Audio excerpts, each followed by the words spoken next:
mēs noliksim to pudelīti šeit, lai viņi te ir. Un es darīšu. Tev nesanāk. Man nesanāk.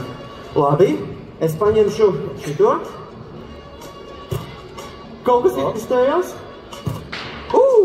Sanāc bišķi labāk. Bet kāpēc? Kāpēc? It kā es pūšu ar vienādu spēku, bet kāpēc tik ļoti dažāds tas efekts?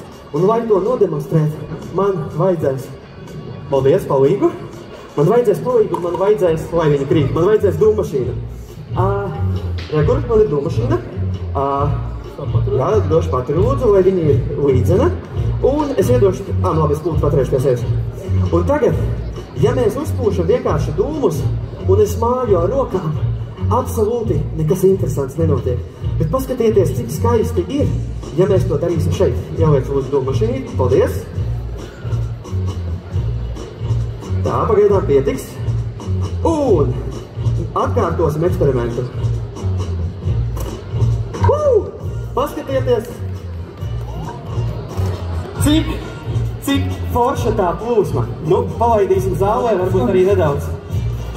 Tā, tūlītās. Tev jāieslēdz zaļumikam? Jā. Tā. Es jau censties nokļūt. Nu, pašausim vēl uz zāli maz drusiņu. Un pām! Kas par grib pamēģināt? Jā, esmu to darījis. Jā. Roktos un grūžam. Cik skaisti virpuļi sanāk, ne? Tātad plūsmām ir šausmīgi svarīgi ne tikai no kā viņas ir, cik kastas vai cik siltas, bet ir šausmīgi svarīgi arī tas, kāda ir forma un kā tā plūsma uzvedas.